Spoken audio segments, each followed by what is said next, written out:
Welcome back, everybody, to another episode of Futlife Tv Podcast.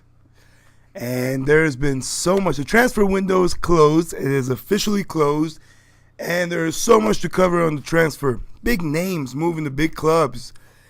And some shocking ones as well. So let's get right into it.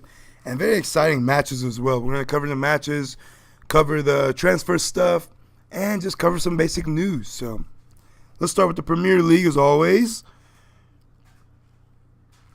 In the league we had Swansea beating Arsenal 3-1, West Ham tying Crystal Palace 1-1, Liverpool beating Huddersfield 3-0, Bournemouth beating Chelsea 3-0, Everton beating Leicester City 2-1, Newcastle tying Burnley 1-1, Southampton tying Brighton 1-1, Manchester City beating West Brom 3-0, Stoke tying Watford 0-0. Tottenham beating Manchester United 2-0. Table we have Man City in first place with 68. Manchester United in second with 53. Liverpool in third with 50. Chelsea in fourth with 50. Tottenham in fifth with 48. So, very exciting matches. Very exciting matches over the weekend and during the week. And for one, let's start with the transfer stuff in the Premier League. The transfer window is closed, and some teams came out with some big names. Let's go over some of the last minute shopping people did, like Giroud to Chelsea, Arsenal selling their striker to the rivals. Now they did bring in Aubameyang. So, that's a big name for Arsenal. That's very exciting for Arsenal fans because now you have Mkhitaryan and Aubameyang. And you were on the verge of losing Ozil and Sanchez both with no hope of replacement. So, that's very exciting for Arsenal fans because you did lose Sanchez, but you do have two players now. And they do need defensive work, of course. But this looks good for Arsenal. So, it's positive stuff. Aubameyang came for about $65 million, and the deal was done today. He was announced today, did not play, as Arsenal took a beating, which was pretty surprising to me. I thought they would actually get a result in that game, but unfortunately, you never know with football. And the team that's fighting for relegation can beat you just like that. Sass Liverpool. Anyways, moving on, and there are other things, other rumors with Arsenal as well. With Ozil, there's rumors that Ozil has agreed a $350,000 a week salary to stay put at Arsenal, which Mkhitaryan and Aubameyang signings are probably a little promising for him. That there are good things to come with this Arsenal club. So we'll see if those rumors will turn out to be true and if he'll sign that deal.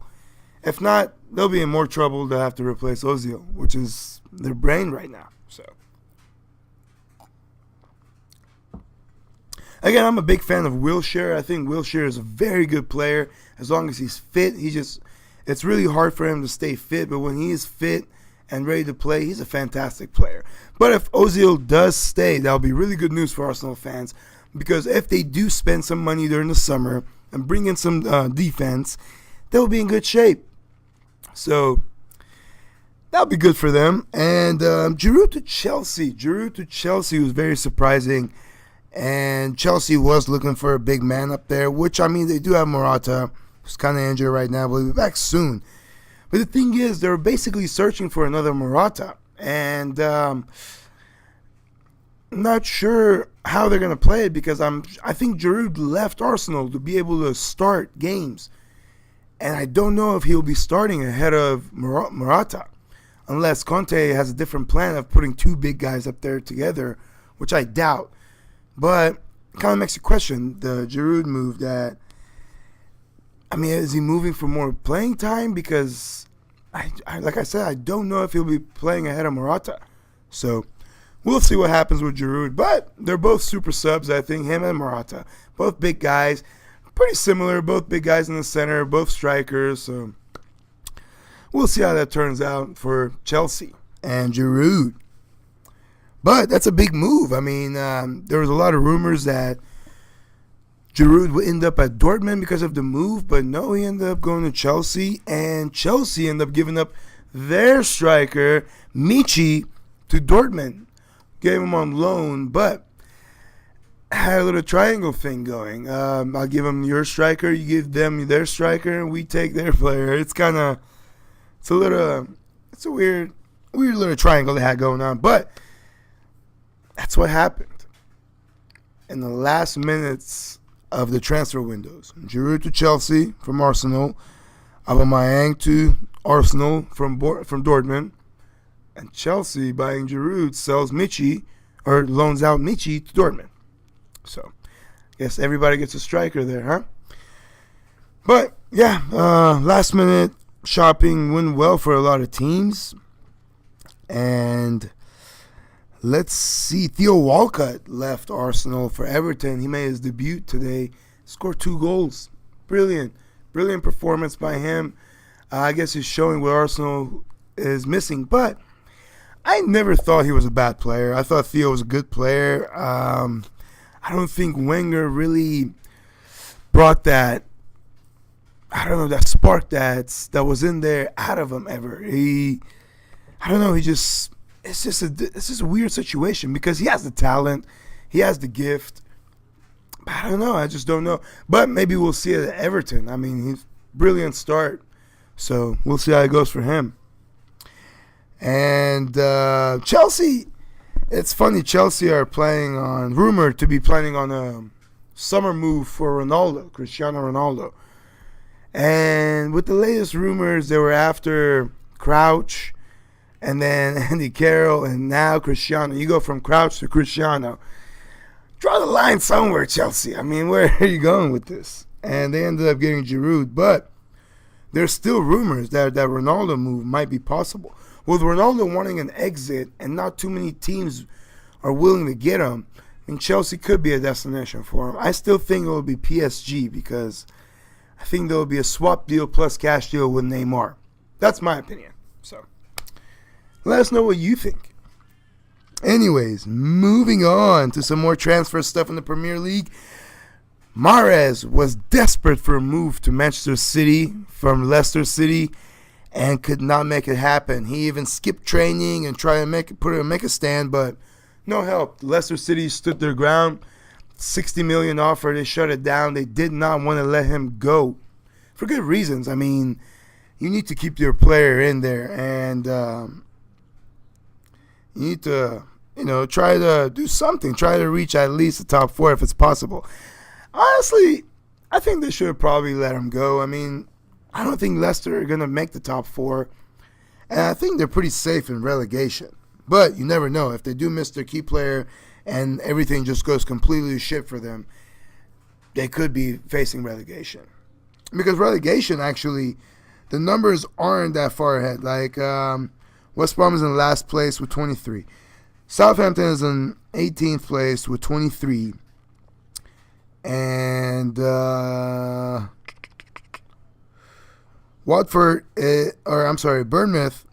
is in 10th place with 28, just 5 points above them. So you never know. So I guess that is a good move to keep them, to avoid that relegation battle, because it's very close. I mean, if you look at the table, the relegation battle and those teams close to them are very close. So good move on them to keep him, but I think they will have to let him go in the summer, and I think they will. I mean, he doesn't want to be there, and there's only so long you can keep a player that doesn't want to be at the club. So, all right, more transfer news in the Premier League. Lucas from PSG moving to Tottenham. I honestly think Lucas is a very underrated player. He did not get the chance he deserves at PSG. And for 25 million, that's a bargain for a player of his quality. He's still young. He's not an old player. He's still young. He's still getting ready to hit this prime. He has technique. He can assist. He has speed. He's a great player. I think it's a great buy for Tottenham, who are just in great form at the moment with the game today against Man U. I mean, that was a fantastic match they played. That they were very fortunate with both goals, in my opinion, but they did outplay Man U. I mean, they were attacking the whole time. They deserved the win for sure, and that's just it. I mean, yeah. Before we get into that, let's go to the more transfer stuff in the Premier League. Sturridge to West Brom. He made his debut today. Didn't matter. It was against Man City, and Man City crushed him. Sturridge going on loan to West Brom. It's good for West Brom that are trying to get out of that last place spot, and they do need a goal scorer. And Sturridge is there to help them out with that. But it was just a tough test with his first test, going against a tough City team who played brilliantly. I mean, they had a great match, so it's tough. It's tough first test. But I think he will help them. He will be an improvement for the team, definitely. And we'll see how he does next game. And that's pretty much it on the big deals in the Premier League. Let's cover some matches now. Some matches. Start with the Tottenham match. Let's keep going with the Tottenham versus Manchester United match. Sanchez started the game, but I mean, he worked very hard, but I mean, the whole Manchester United team was very disappointing today. And it was just a nightmare day for Phil Jones. He had a nightmare of a match. And Tottenham were fortunate. Their first goal, they got a goal right when the whistle was blown. The attacking got the goal as soon as the game started. Excuse me. But if you look at the start of the match, Harry Kane already made his run across the field and was already on the other side of the field running before the game was played. So technically, that would have to be called back. So that's why I said they're very fortunate for both goals, because if someone would have called that back, probably wouldn't have happened the same way. So very fortunate for the first goal. And second goal, of course, a cross comes in, and Phil Jones should have used his left. And just, it doesn't matter if you have I mean, why wouldn't you just stick out the left? Stick out the left, let it bounce on the left foot and go the other way. But instead, he tries to use his right foot. The ball's coming in from the right side. He's facing the ball. So obviously, when you're turning and facing the goal, the obvious thing is to do is you use your left to hit the ball the other way. When you use your right foot that's already facing kind of the goal, you're bringing the ball in. And that's exactly what he did, and had a beautiful goal. The head didn't move. I mean, it was a beautiful goal. But it was just a stupid mistake by a guy who should be a veteran. Very silly mistake. You have to use, even if you're not left-footed and you can't shoot left foot that good, all you have to do is swing that left foot at the ball. It was a horrible mistake, in my opinion, which cost them. And the second, I mean, that's 2 goals behind. Good luck catching up in Tottenham's field against a Tottenham team that's playing brilliantly. I mean, Tottenham had a great match. They really did. And the forwards were very disappointing for Manchester United. Martial was very disappointing, I think. Lukaku had like one shot. In the second, all right, there in the second half, there was about 30 to 40 minutes, I believe, that United did not have one shot on Tottenham's goal.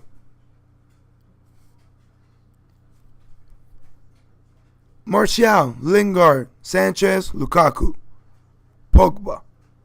You're telling me you can't have you go 30 minutes without having a shot on goal? That's embarrassing.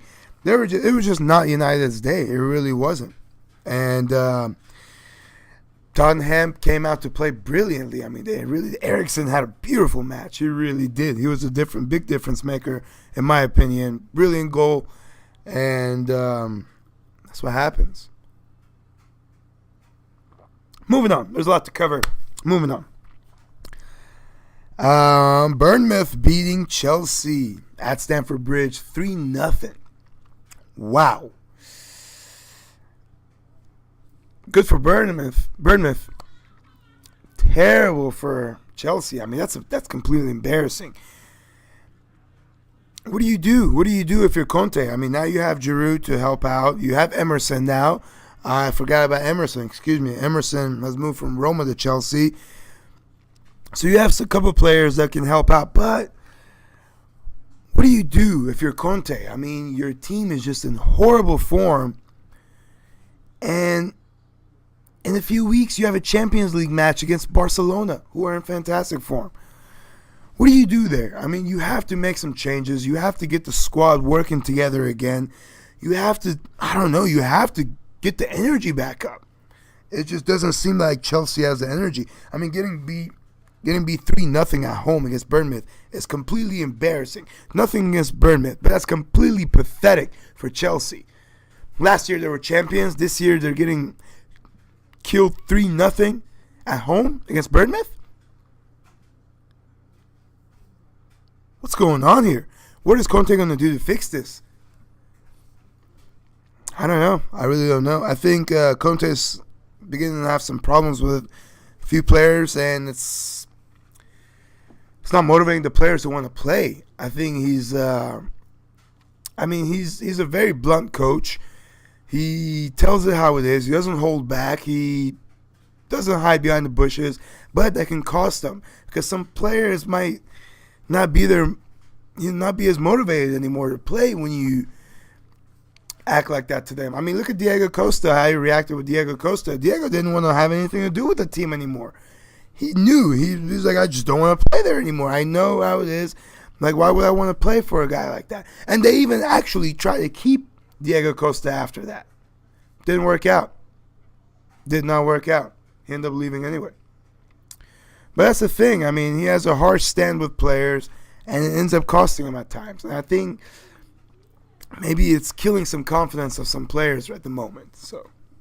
But we'll see. I mean, they're in that 4th spot still with Tottenham right behind them with 2 points. So it's tough. It is tough. But I mean, I think they can figure it out. More news.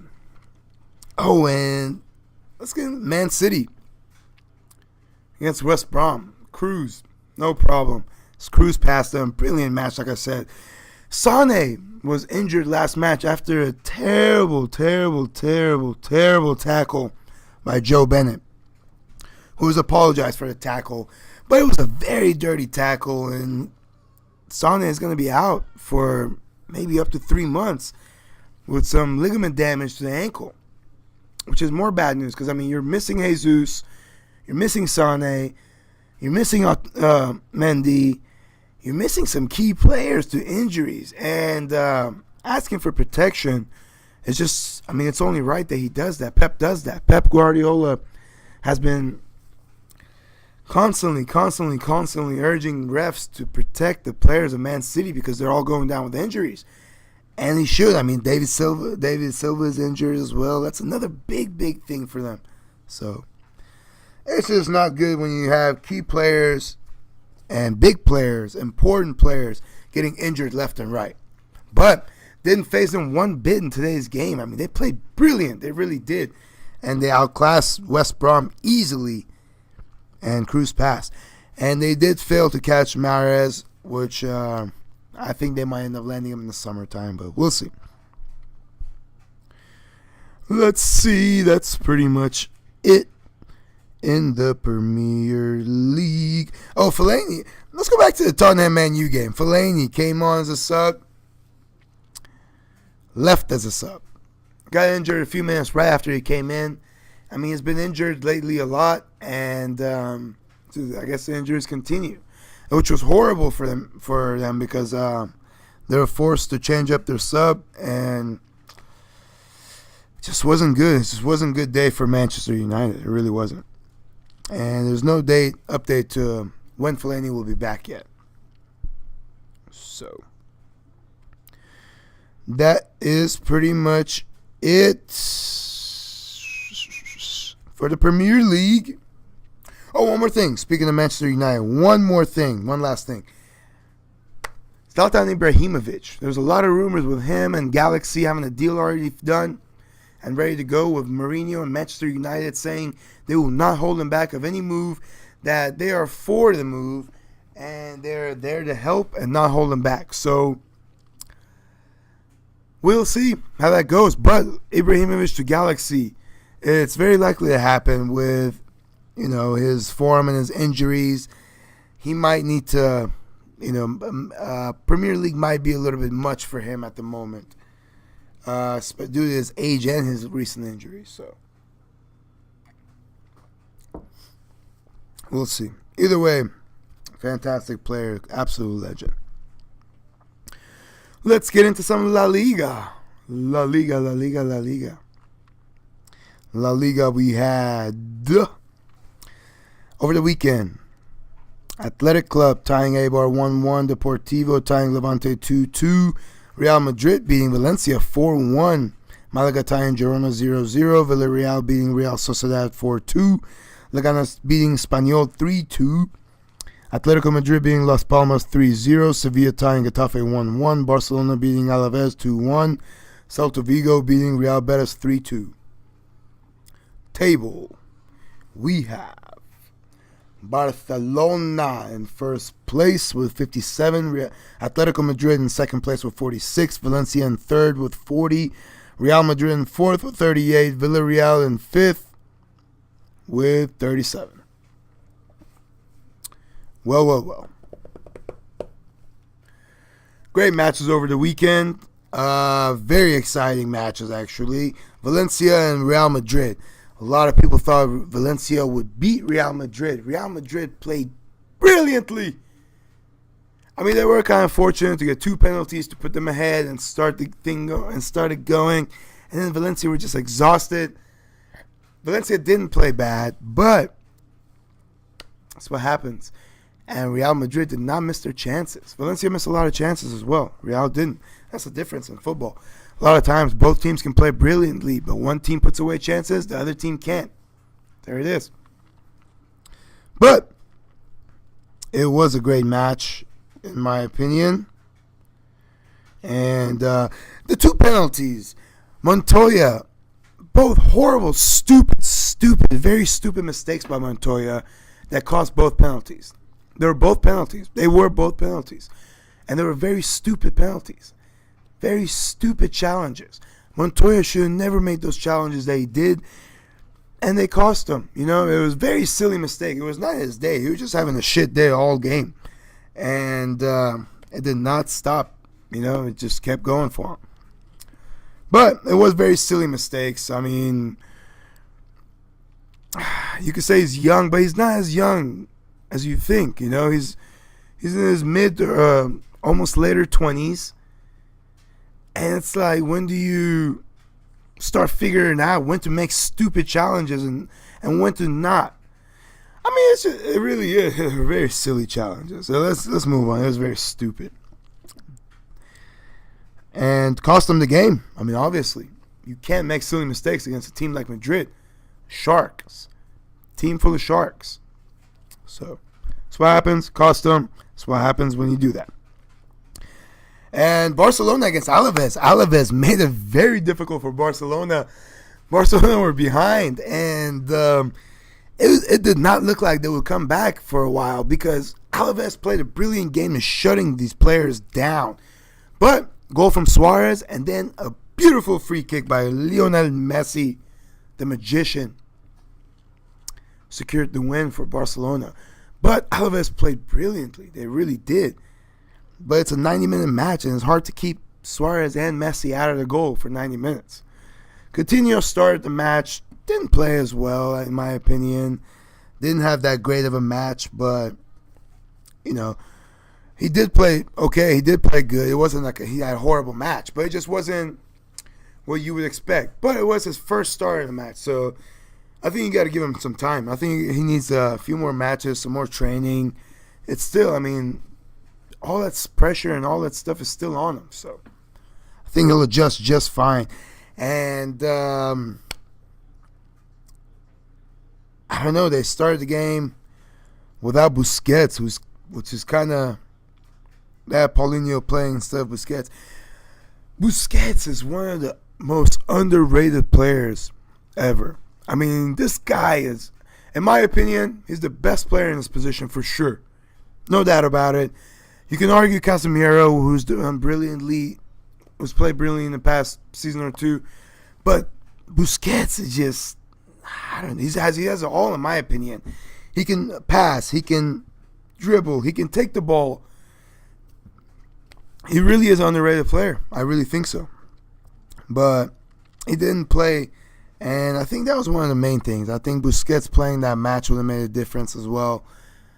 We'll see what happens. I mean, in my opinion, the lineup should be Busquets. I think you start Iniesta and Coutinho together. You have two magicians there just destroying. So it makes it easier for Messi and Suarez. Because Messi, you see, drops back and plays more of a role of dribbling, taking the ball, dribbling it in, and putting the ball into either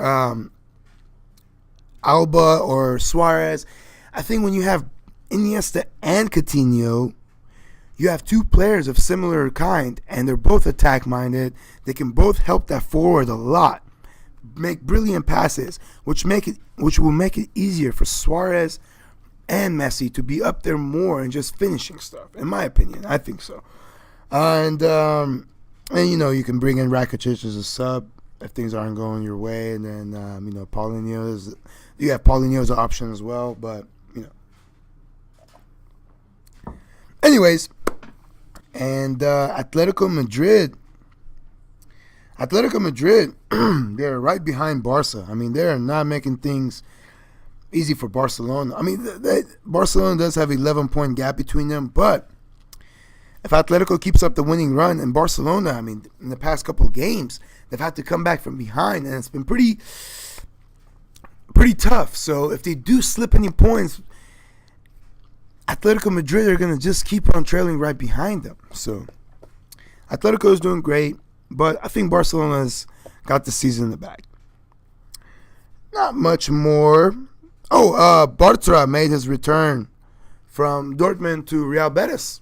So it's really cool for Spain fans that are Bartra fans. Have him back home.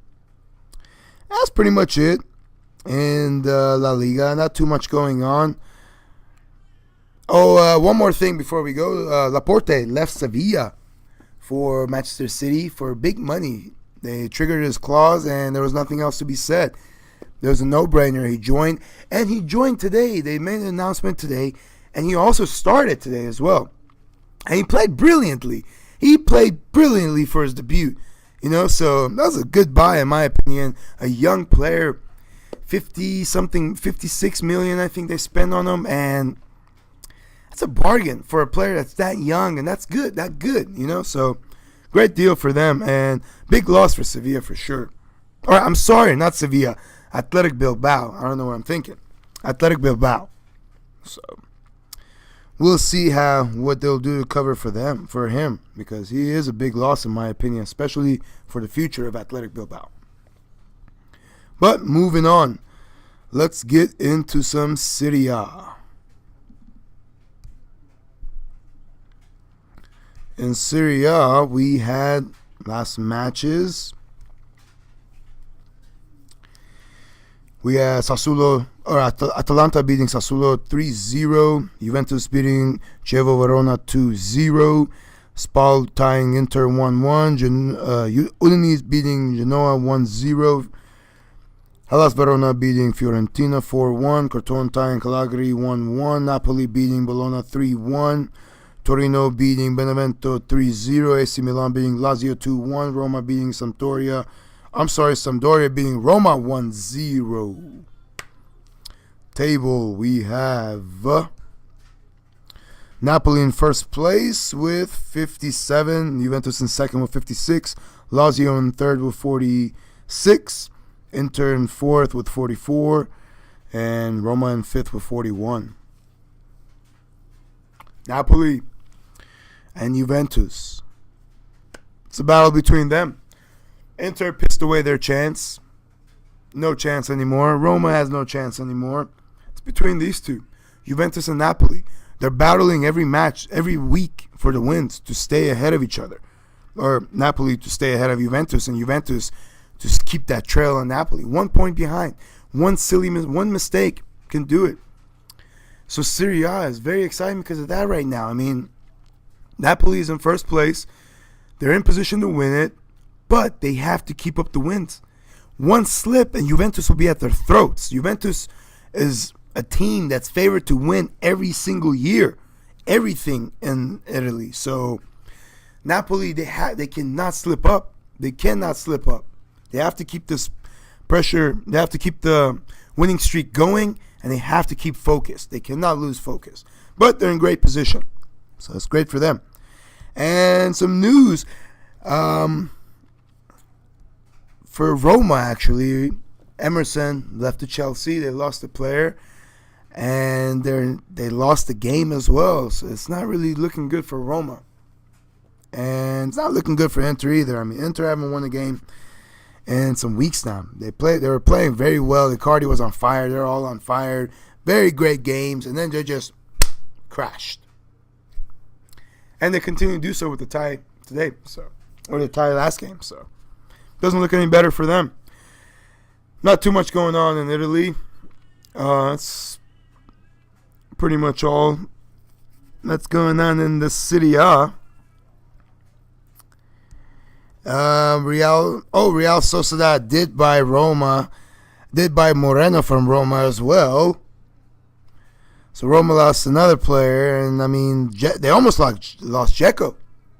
Chelsea was really after Dzeko, and they really tried to buy him, but they would not sell, and Dzeko didn't want to go. So that's really good news for Roma, at least. Sold 2 players, at least kept one, but we'll see what happens there.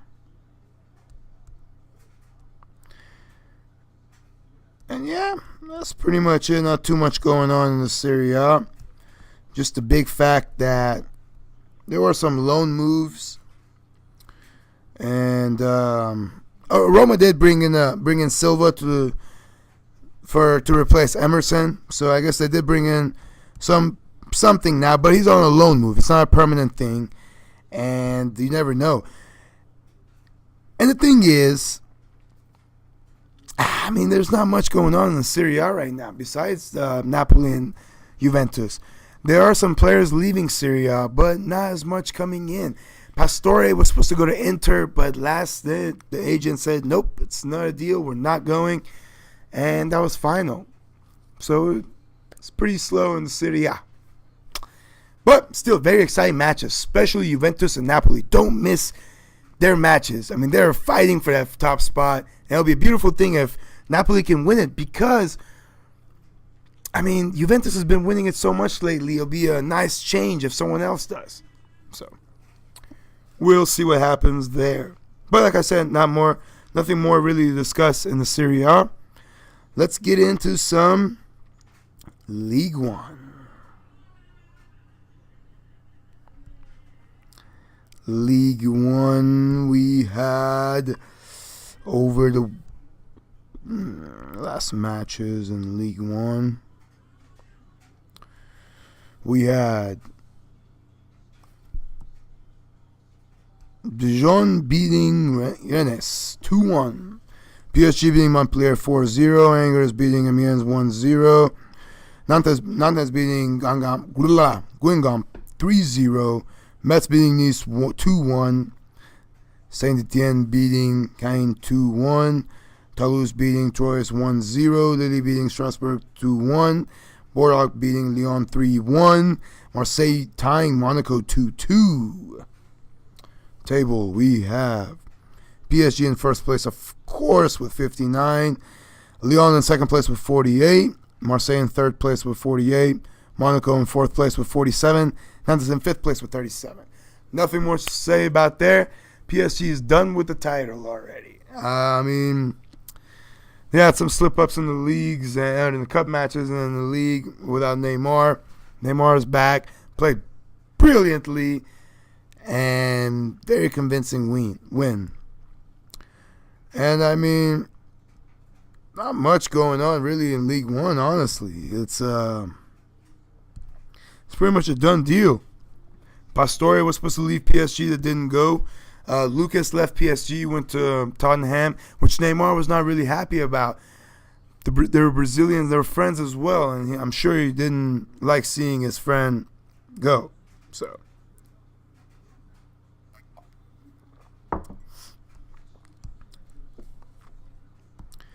but yeah, other than that, that's pretty much it.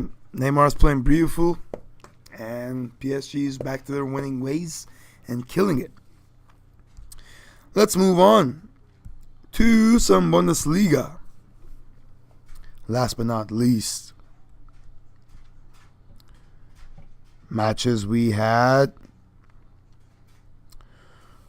Frankfurt beating Borussia Gladbach 2-0. Bayern Munich beating Hoffenheim 5-2. Leipzig tying Hamburg 1-1. Cologne tying Augsburg 1-1. Schalke beating Stuttgart 2-0. Dortmund tying Freiburg 2-2. Bremen tying Berlin 0-0. Bayern Leverkusen beating Mainz 2-0.